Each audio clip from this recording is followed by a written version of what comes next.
Bismillahirrahmanirrahim. Assalamualaikum warahmatullahi wabarakatuh. Waalaikumsalam warahmatullahi wabarakatuh.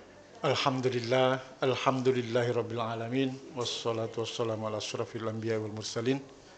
Sayyidina Muhammadin wa ala alihi wa ashabihi ajmain. Amma ba'd. Puji syukur kita panjatkan kehadirat Allah Subhanahu wa taala yang selalu memberikan kesehatan kepada kita. Salawat serta salam atas junjungan Nabiullah Muhammad sallallahu alaihi wasallam. Sahabat Kemenak Toli-Toli TV di mana saja Anda berada. Sekarang ini kita kedatangan tamu dari kantor wilayah Kementerian Agama Provinsi Sulawesi Tengah.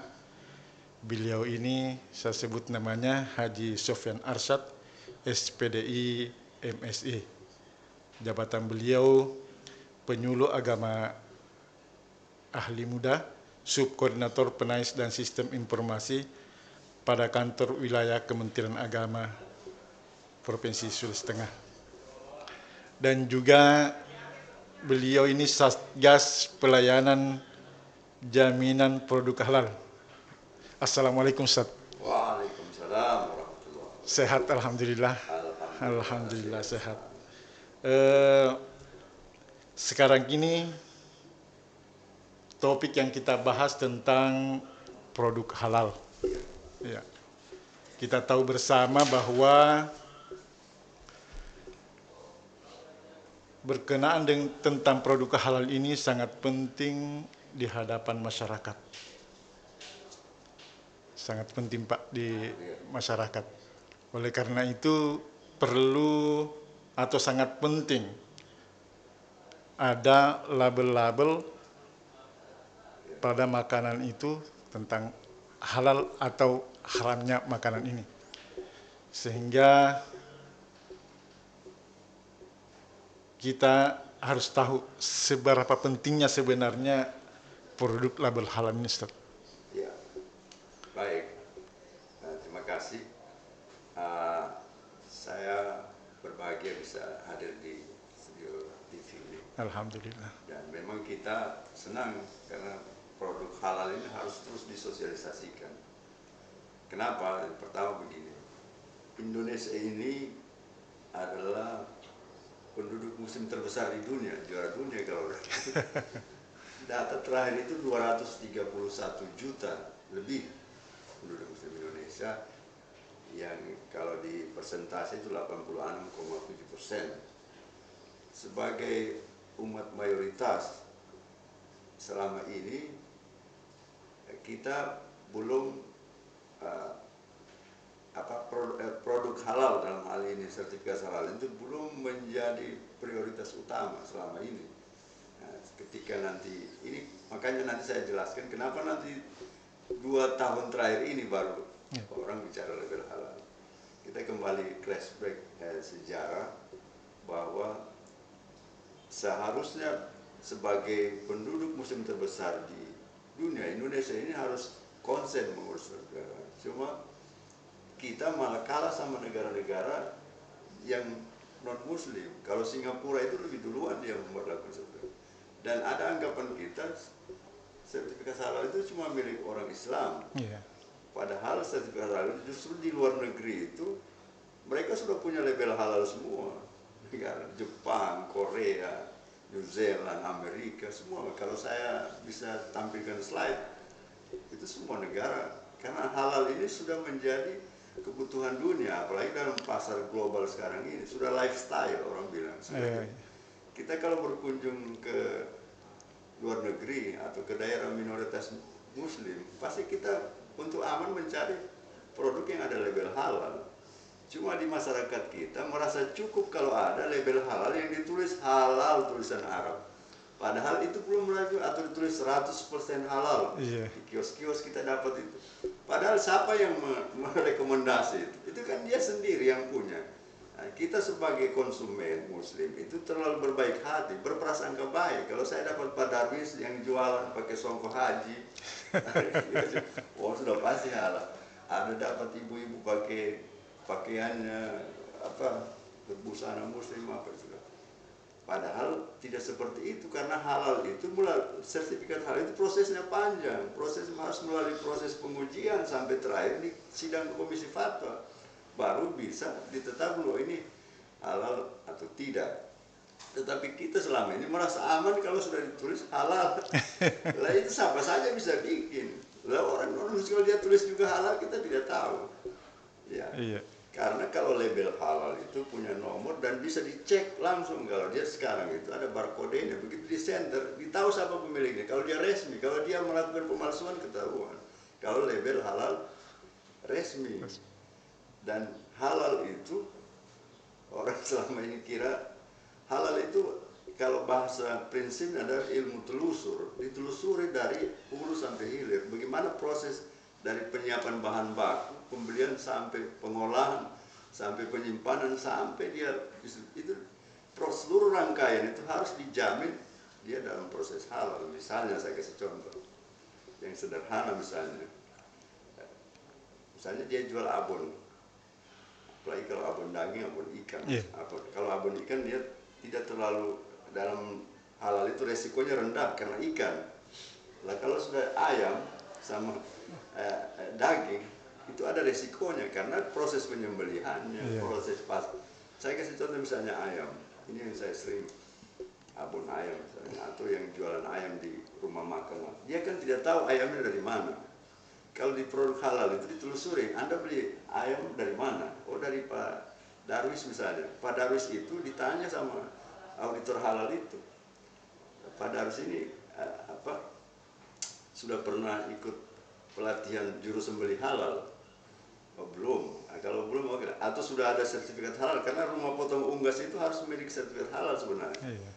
Kalau sekarang kan masih dalam proses terbatas rumah potong unggas ya. Tapi minimal dia punya, biasa kalau dia sudah ikut juleha ada sertifikat. Tapi kalau tidak, dia disuruh praktek untuk meyakinkan bahwa dia tahu, oke, dia menyembeli ayamnya dengan baca basmalah. Karena kalau dalam hukum Islam tidak menyembeli, dia jadi bangkit. Oke, dia lolos menyembeli. Tetapi dalam proses pasca penyembelihan itu kadang terjadi sesuatu yang orang tidak paham. Misalnya, kalau dia punya rumah potong ayam itu banyak orderannya, biasa dari subuh sudah potong. Itu kan habis potong, buang. Biasa ada, ini belum masih kelepak-kelepak ayam ini. Sudah dimasukkan dalam karung. Air panas. Dalam hukum Islam, saya kira Pak David, itu ayam yang mati bukan karena, dia mati karena tadi air panas ini dibuang di air panas. Itu statusnya menjadi bangkai. Tetapi kalau orang tidak tahu, ini kan diolah terus. Diolah jadi ayam goreng, diolah jadi ini. Apapun hasil akhir dari olahan ini, karena proses dari awalnya sudah jatuh dalam proses yang tidak sesuai syariat, dia jatuh produk akhirnya itu mau jadi abon kan, mau jadi apa, itu sudah tidak halal. Tetapi orang kan tidak tahu proses ini. Kalau dia sudah melalui sertifikasi halal, itu sudah teruji sampai pada penyiapan penggorengannya di mana. Karena kalau sertifikat halal itu tidak boleh yang hari-hari dia pakai jualan, yang dia untuk itu dipakai juga untuk rumah tangga, tidak dibenarkan. Harus dia punya rumah produksi sendiri. Bukan juga harus ada pabrik, minimal ada skat. Ini wajan yang dipakai untuk bikin abon. Ini semua peralatan itu hanya dipakai untuk, karena kalau dia bercampur dengan yang dipakai bisa jadi terkontaminasi. Apalagi kalau yang pemiliknya itu non muslim. Hari ini dia pakai goreng. Karena sertifikat halal ada juga yang dimiliki oleh non muslim, tetapi harus ada penyelia halalnya yang menjamin dari produk itu. Jadi seperti itu, tidak sederhana yang kita jadi ditelusuri, semua ditelusuri, kan makanya ada namanya auditor halal, ada namanya pendamping proses produksi halal. Ini yang merekomendasi nanti ketika setelah mereka periksa ini dari aspek tadi itu dibawa ke sidang fatwa MUI. Sidang fatwa ini yang menentukan apakah dia bisa mendapatkan sertifikat halal atau tidak. Jadi tidak semua produk halal yang mendaftar itu lolos. Ada yang dipending, ada yang ditolak, ada yang lolos. Kalau dia lolos, dia mendapatkan ketetapan halal. Ketetapan halal MUI, itu MUI yang keluarkan. Ketetapan halal ini kalau yang menjadi rujukan BPJPH, Badan Penyelenggara Jaminan Produk Halal Kementerian Agama, yang memiliki kewenangan menerbitkan sertifikat halal. Untuk menerbitkan sertifikat halal, Jadi bahasa di sertifikat halal berdasarkan keputusan rapat sidang fatwa ketetapan halal MUI diterbitkanlah itu, sehingga terbantah yang selama ini orang bilang bahwa MUI itu ditinggalkan dalam proses sertifikasi halal. Tidak, MUI itu menentukan dalam banyak sidang fatwa. Karena kita biasa dihadirkan, itu ada produk yang tertolak hanya hal-hal kecil, misalnya tempat dapurnya itu berhadapan sama toilet. Itu hal kecil. Pintu toilet di sini juga penggorengan. Ini percikan najis ini dikhawatirkan itu disuruh rubah dulu, pintunya harus dirubah. Jadi dijaga semua. Nah, sampai ada juga yang wilayah pembuatan gula aren itu karena dia bikin saraba itu tidak dipagar. Khawatir malam ada anjing menjilat. Jadi produk halal ini betul-betul menggaransi bahwa ini sudah diuji, sudah terjamin. Jadi kita merasa aman. Makanya kita mengedukasi orang-orang tua, akan memberikan pemahaman anak-anak. Kalau beli-beli snack apa, lihat itu ada logo halal atau tidak. Kalau sudah logo halal, kalau semua masyarakat sudah teredukasi begitu, paham tentang orang-orang yang tidak memiliki sertifikat akan ditinggalkan oleh pasar. Saya sering bilang, ini urusan halal haram itu semacam ada di hati semua muslim. Meskipun dia tidak rajin sholat, tidak suka puasa, tetapi kalau urusan makanan dia bilang ini halal sama haram, dia bilang halal. Maka untuk pelaku usaha ini kelebihan harus dia miliki. Ketika dua pelaku usaha disanding, satu jualan keripik, satu keripik sebelah juga, tetapi satu ada label halal resmi, satu tidak ada, harganya sama, orang pasti memiliki label halal. Sehingga pemerintah sekarang nanti kita bicara memfasilitasi untuk produk-produk usaha mikro kecil untuk mendapatkan sertifikat halal secara gratis. Ya, saya kira itu dulu. Iya. Kemudian yang berkaitan dengan logo ini, Ustaz, kita lihat bersama bahwa logo ini kan sudah berubah. Biasanya ada logo yang lama, ada sekarang ini logo yang baru, sehingga perspektif masyarakat ini mengatakan bahwa, pemerintah semua biar label halal ini pemerintah yang ngurus, ulama MUI yang ditinggalkan. Mungkin perspektif masyarakat seperti itu. Mungkin Bapak bisa jelaskan. Saya sebelum masuk ke situ saya jelaskan ada Undang-Undang 33 2014 tentang jaminan produk halal yang diterbitkan Oktober 2014. Ini yang perlu kita pahami bersama. Sebelum undang-undang itu terbit, sertifikat halal itu bersifat sukarela, namanya voluntary. Jadi pelaku usaha mau urus tidak, silakan. Tetapi ketika undang-undang ini terbit, nanti pada 17 Oktober 2024, sisa 2 tahun lagi, itu nanti semua, karena salah satu pasal dalam undang-undang itu menyebut bunyinya, seluruh produk yang beredar dan masuk di Indonesia wajib, ada kata wajib, wajib bersertifikat halal. Artinya dia dari voluntary, sukarela menjadi mandatory. Mandatory itu wajib. Berarti akan ada pengawasan. Nah, jadi nanti makanya semua pelaku-pelaku kita gencar sosialisasi ini supaya menjelang 2024 nanti pelaku usaha baik kecil, mikro kecil, menengah, apalagi yang besar itu sudah harus bersertifikat halal. Karena nanti ada diberlakukan. Sebenarnya undang-undang ini sudah efektif berlaku 2019 kemarin, karena bunyi undang-undang itu berlaku 5 tahun setelah diundangkan. Dia kan produknya Undang-Undang 33 2014, tetapi karena melihat kesiapan masyarakat belum diperpanjang.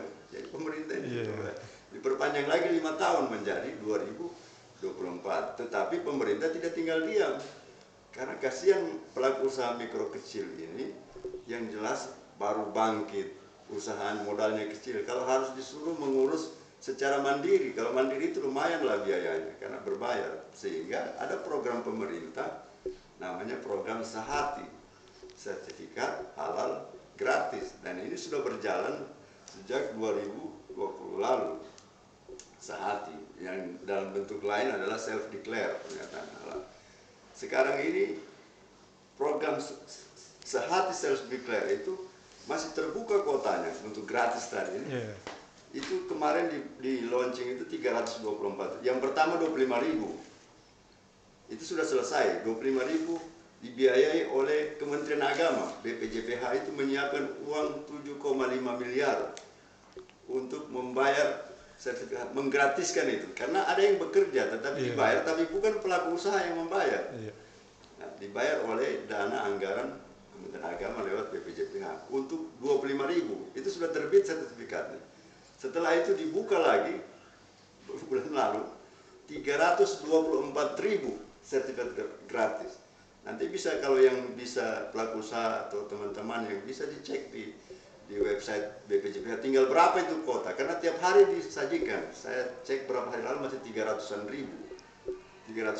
Itu dananya 75 miliar dana PNM, pemulihan ekonomi, PEN, pemulihan ekonomi nasional dari Kementerian Keuangan, yang dikucurkan untuk membantu sekian ratus ribu tadi pelaku usaha. Karena targetnya nanti ada program akselerasi sekarang di pusat itu 10 juta yang mau disertifikasi.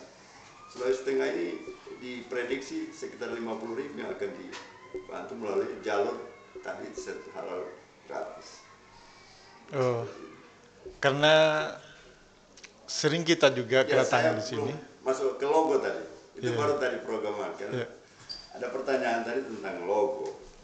Memang ketika logo baru di launching sempat ada pro kontra di masyarakat, baik tentang desainnya dan sebagainya. Tapi sebenarnya di internal pelaku usaha sampai hari ini tidak ada sebenarnya yang ribut. Karena terbukti semua pelaku usaha yang menerima sertifikat halal baru semua menggunakan logo baru.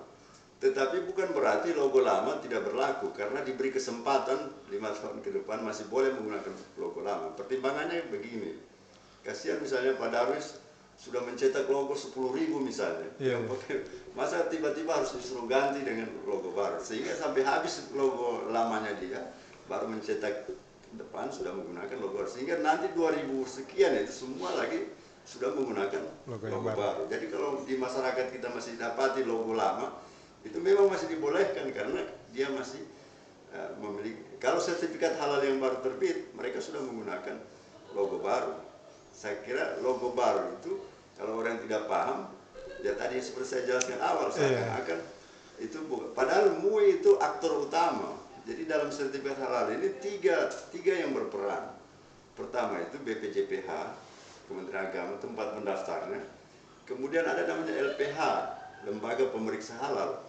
Auditor itu LPOPO MUI atau di Sukovindo atau di Lembaga Survei Indonesia yang sekarang sudah ada di beberapa universitas juga. Ini yang melakukan pemeriksaan. Kemudian MUI, Komisi Fatwa. Jadi 3 elemen ini tidak bisa ditinggalkan. MUI ini pintu terakhir. Kalau MUI bilang tidak bisa, tidak ada sertifikat halal. Jadi itu bohong, hoax itu. Kalau bilang ada yang memang ada kelompok-kelompok yang suka mendeskripsikan pemerintah, seakan-akan pemerintah ini, ya. Padahal sebenarnya ini dipermudah, Ustaz ya. Ya, kita ini bukan kita ini hadir pelaku. Saya kan kebetulan Satgas, diundang juga kita kalau Satgas sidang fatwa, kita lihat perdebatan proses. Jadi kalau ada yang orang luar yang tidak pernah tahu itu tiba-tiba membuang isu di masyarakat, oh itu pemerintah itu ambil semua itu lebaran, tidak. Jadi cuma proses pendaftaran dengan proses penerbitan supaya transparan, ada patokan harganya. Kemudian pemerintah juga bisa membantu tadi itu, menganggarkan untuk pelaku usaha kecil. Kalau dulu kan tidak ada akselerasi percepatan seperti ini, karena swasta yang kalau MUI kan lembaga swasta. Kasihan kalau MUI ikut diaudit nanti, karena dia mengelola uang publik. Kalau ini kan siap memang lembaga publik. Iya. Kemudian saat ini prosedur untuk mendapatkan produk halal ini dengan mudah bagaimana itu, Ustaz? Karena kita di sini sering kedatangan pelaku usaha, sehingga mempertanyakan sebenarnya ini pengurusannya di mana. Sehingga MUI kabupaten itu mengarahkan dia ke provinsi. Bagaimana sebenarnya itu, Ustaz? Ya, jadi begini. Awalnya memang proses pendaftaran produk halal itu secara manual. Datang kita dulu melayani di kabupaten, biasa dikirim ke kan. Tapi sejak sudah 1 tahun kemarin, 1 tahun lebih malah, seluruh proses pendaftaran sertifikat halal itu menggunakan sistem online. aplikasi, ada namanya aplikasi si halal, masuk di halal.go.id atau kalau mendaftar di ptsp.halal.go.id. Di situ semua ada tutorialnya, cara mendaftarnya, contoh formulirnya, contoh permohonannya. Cuma problemnya di tingkat pelaku usaha kita kan banyak yang gaptek, yang tidak paham, sehingga itu yang banyak kita bantu. Biasa kalau mereka tidak mampu, biasa kalau di kanwil sana mereka datang, kita bantu inputkan dari kantor. Tetapi ini memang makanya ada namanya pendamping tadi itu, pendamping BPH itu boleh mahasiswa, boleh oleh penyuluh agama Islam non PNS atau orang-orang yang di pondok pesantren yang akan nanti membantu pelaku usaha itu dalam mulai dari proses pengurusan izinnya sampai, karena ada izin yang kadang tidak dimiliki oleh pelaku usaha yang menjadi persyaratan utama adalah namanya NIB, nomor induk nomor izin berusaha. Iya, itu didapat di masing-masing daerah di kantor penanam modal dan PTSP. Dan kalau masyarakat tahu sebenarnya prosesnya mudah, tidak bayar itu dapat NIB. Karena tanpa NIB Anda tidak bisa meneruskan proses pendaftaran di aplikasi si halal. Jadi kalau ada pelaku usaha di toli-toli ini yang ingin mendaftar, coba buka di halal.go.id. Di situ ada semua panduannya tentang nanti lengkapi berkas-berkas yang diminta, apa saja yang diminta, apa saja yang diisi permohonan, apa saja yang kalau dalam kesempatan singkat ini tidak mungkin saya menjelaskan satu persatu. Tetapi semua yang Anda cari itu bisa didapatkan di halal.go.id. Semua mekanismenya, syaratnya, tata caranya, formulirnya, contohnya ada semua di situ. Kalau usaha-usaha apa saja yang dipersiapkan sebenarnya pelaku usaha, misalnya kalau sudah dia bikin surat untuk diperiksa apa kanunya produk-produknya ini halal atau tidak, apa yang dipersiapkan oleh pelaku usaha sebenarnya di tempatnya? Saya jelaskan ini dulu, bahwa untuk tadi yang 2024 nanti itu untuk produk makanan minuman. Jadi kita selama ini di kepala kita bahwa halal itu hanya terkait makanan minuman. Padahal halal itu menyangkut semua, jasa, termasuk barang gunaan. Anda tahu tidak sekarang kulkas, lemari es itu ada baru satu yang bersertifikat halal, itu SAR. Ada produk masakan, penggorengan, Mas Pion itu sudah berlabel halal. Malah kaos, fashion itu sudah berlabel halal. Sudah banyak produk-produk di luar makanan minuman, kan dia termasuk jasa juga. Itu cuma kan orang selama ini menganggap bahwa yang hanya dikonsumsi makanan dan minuman saja. Iya, karena kalau kayak jaket apa kan ada yang terkait dengan kulit dari hewan apa, itu semua yang dia. Betul. Kemudian tadi apa yang perlu disiapkan oleh pelaku usaha? Yang perlu disiapkan itu yang pertama tadi itu saya bilang utamanya itu yang ditanyakan dia sudah memiliki NIB tidak? Kalau dia karena di NIB itu kelihatan nanti dia jenis usahanya itu masuk kelompok usaha kecil, menengah atau besar, dia nanti harus lewat. Kemudian yang penting juga dia harus memiliki penyelia halal. Penyelia halal itu yang di SK-kan itu adalah orang kalau di dalam pabrik itu kepala produksi, tapi dia kalau industri rumahan boleh dia sendiri meng-SK-kan dirinya sendiri sebagai penyelia halal atau tenaga utama di situ yang mengawasi itu. Karena nanti kalau dalam perjalanan kan begini, biasa orang kalau mau diaudit diperiksa dia proses jalan, dia siapkan yang bagus semua. Dia proses bagus, begitu sudah dia dapat sertifikat halal, sudah dia sudah ganti semua.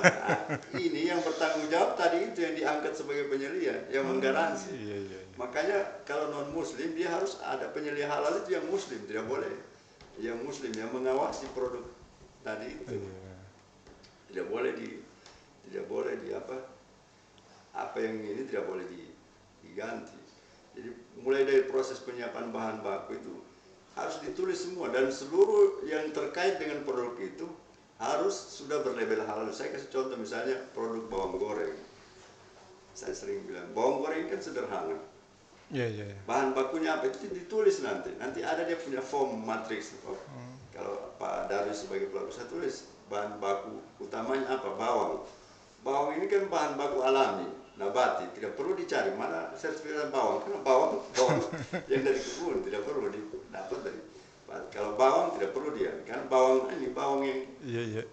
Kemudian yang digunakan apa? Minyak goreng. Tulis itu minyak goreng apa merek yang digunakan. Nanti minyak goreng digunakan itu sudah berlebihan, kalau belum tidak boleh. Iya, harus iya, diganti. iya, iya. Dia boleh pakai minyak goreng Bimoli, boleh sinar mas, terserah apa tulis. Tulis aja di situ. Harus ditulis mereknya. Dan harus bersertifikat halal. Kemudian dia pakai apa? Garam. Tulis garam mereknya apa. Di checklist dia berlebihan. Kalau tidak disuruh ganti, tidak boleh. Karena semua kandungan proses bahan baku utama, bahan baku tambahan, bahan baku pelengkap harus dipastikan dia berlabel halal, kecuali bahan baku alami tadi itu. Iya, iya, iya. Tidak perlu dicari tahu. Iya. Kalau berkaitan dengan pembiayaannya, Ustaz, mungkin karena Iya. kalau yang lalu itu katanya, aduh, Iya, memang. terlalu mahal. Itu makanya saya bilang ada 3 skema pembiayaan. Ada yang mandiri, itu diperuntukkan untuk menengah. Ya.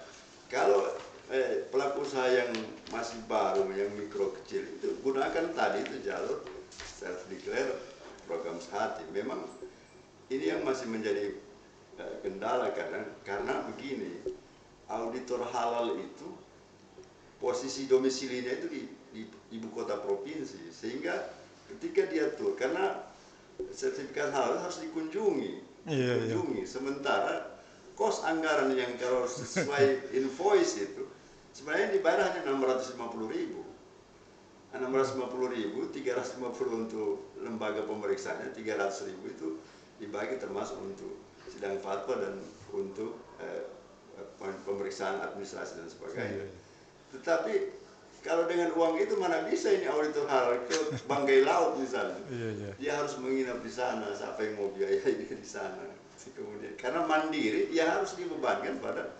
Jadi tambahan biaya itu kadang memberatkan pelaku usaha. Tetapi ada pelaku usaha yang siap.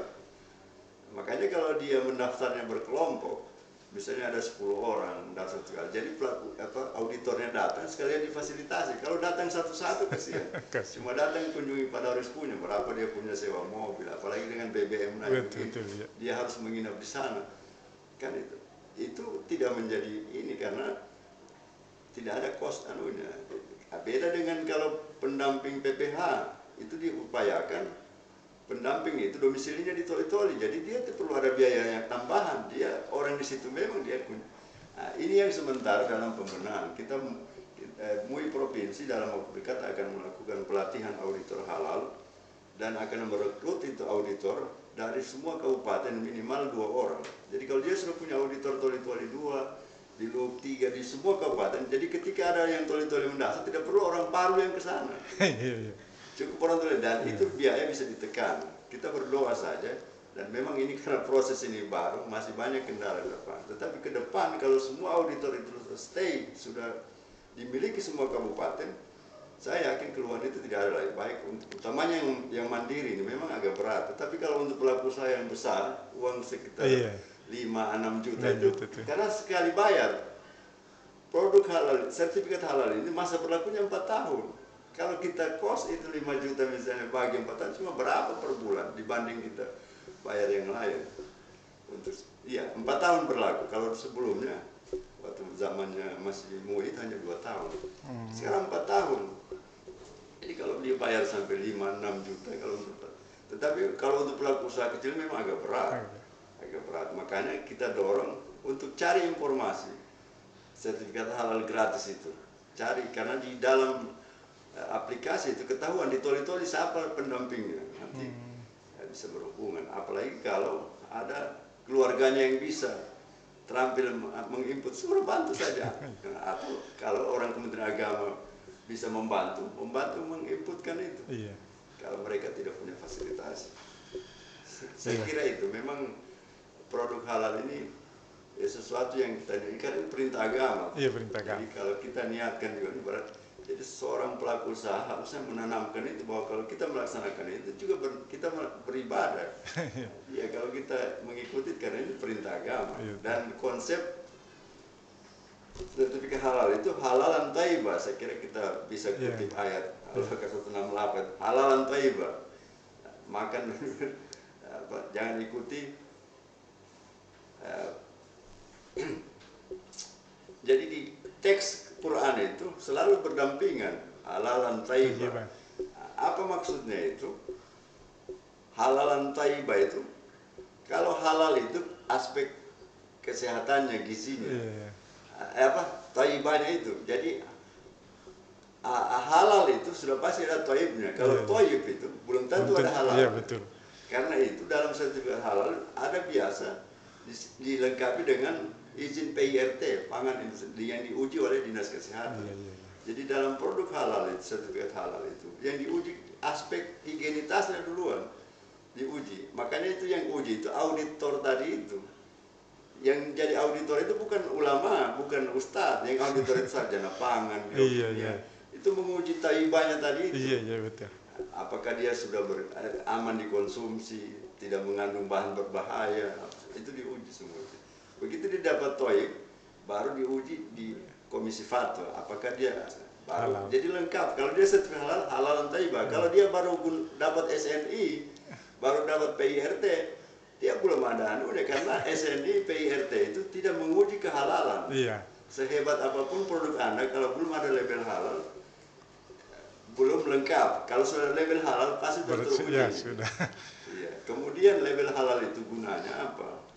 Pasar-pasar modern sekarang coba masuk di Alfamidi, dia pasti tanya label halal. Dia tidak tanya itu sudah ada SNI-nya, dia tanya label halal. Kalau ada label halal, silakan. Itu keunggulan label halal. Di samping tadi, dia memiliki unique selling point namanya. Berbeda dengan produk lain tadi saya bilang. Kalau disandingkan, dia pasti unggul karena dia ada label halal.